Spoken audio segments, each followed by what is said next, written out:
नरवर के राजा नल के 3 साल के पुत्र साल्व कुमार का विवाह बचपन में ही उस समय के जांगलू देश, जो कि अब बीकानेर के पुंगल नामक ठिकाने के स्वामी राजा पिंगल की पुत्री से हुआ था। बाल विवाह होने के कारण दुल्हन ससुराल नहीं गई थी। अब वो जवान होने पर राजकुमार की एक और शादी कर दी गई। राजकुमारी अपनी बचपन में हुई शादी को भूल चुके थे। उधर जांगलू देश की राजकुमारी अब सियाणी हो चुकी थी।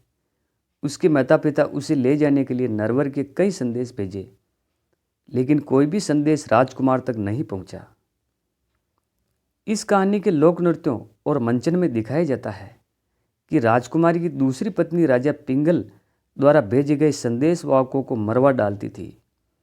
उसे इस बात का डर था कि राजकुमार को अगर पहली पत्नी के बारे में कुछ भी याद आया तो उसे छोड़कर वो पहली के पास चले जाएंगे। इसका सबसे बड़ा कारण उसकी राजकुमारी की सुंदरता थी। उधर राजकुमारी साल कुमार के ख्वाब में खोई हुई थी। एक दिन उसके सपने में साल कुमार आया। इसके बाद वह युवक की अग्नि में जलने लगी। ऐसी हालत देख उसकी माँ ने राजा पिंगल से फिर संदेश भेजने का आग्रह किया। इस बार राजा ने एक चतुर ढोली को नरवर भेजा।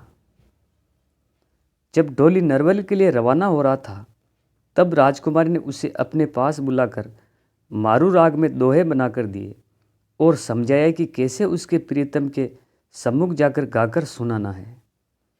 यह सब इसलिए किया क्योंकि दूसरी राजकुमारी किसी भी संदेश वाहक को राजा तक पहुंचने से पहले ही मरवा देती थी। अब ढोली गायक ने राजकुमारी को वचन दिया कि वह या तो राजकुमार को लेकर आएगा या फिर वह यहीं मर जाएगा। चतुर ढोली याचक बनकर किसी तरह नरवर में राजकुमारी के महल तक पहुंच गया और उसने रात में ऊंची आवाज में गाना शुरू कर दिया।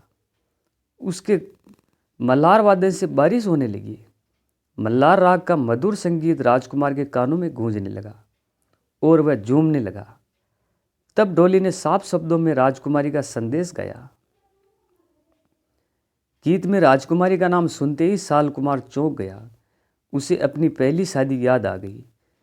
ढोली ने गा गा कर बताया कि उसकी प्रियतमा कितनी खूबसूरत है और उसकी याद में कितने वियोग में रहती है। ढोली ने दोहे में राजकुमारी की खूबसूरती की व्याख्या कुछ ऐसे की। उसकी चेहरे की चमक सूर्य के प्रकाश की तरह झीणे कपड़ों में शरीर से ऐसे चमकता है कि मानो स्वर्ण झांक रहा हो। हाथी जैसी चाल, हीरो जैसे दांत, मूंग श्री के होठ, बहुत से गुणों वाली, क्षमाशील, नम्र व कोमल, गंगा के पानी जैसी गोरी है। उसका मन और तन श्रेष्ठ है, लेकिन उसका साजन तो जैसे उसे भूल ही गया और लेने भी नहीं आता है। ढोली पूरी रात ऐसे ही गाता रहा। सुबह राजकुमारी ने जब उसे बुलाकर पूछा तो उसने पुंगलगढ़ से लाया राजकुमारी का पूरा संदेश सुनाया। आखिर साल्व कुमार ने अपनी पहली पत्नी को लाने हेतु पुंगल जाने का निश्चय किया, पर उसकी दूसरी पत्नी मालवणी ने उसे रोक दिया। आखिरकार एक दिन राजकुमार अपनी प्रीतमा को लेने पुंगलगढ़ पहुंच ही गया। वियोग में जल रही राजकुमारी अपने प्रियतम से मिलकर खुशी से झूम उठी। आखिर उसका प्रेमी जो मिल गया था। दोनों ने पुंगल में कई दिन बिताए। दोनों एक दूसरे में खो से गए।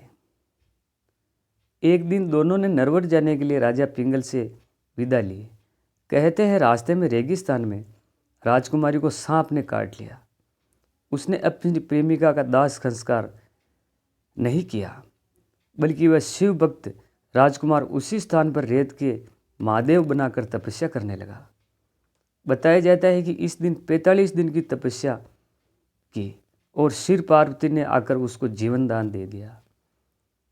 इस कहानी में बताया जाता है कि राजकुमारी अत्यंत सुंदर थी और उसके पाने के लिए अन्य रियासतों के राजाओं ने राजस्थान से निकलते समय कई बार आक्रमण किए और इस प्रेमी ने भगवान शिव की कृपा और अपनी कार्यशैली से अपनी छोटी सी सेना से कई सेनाओं को परास्त कर दिया। अंत में कई कठिनाइयों को पार करते हुए यह प्रेमी जोड़ा नरवर पहुंचा। इतिहास में इस जोड़े को डोला मारू के नाम से जाना जाता है।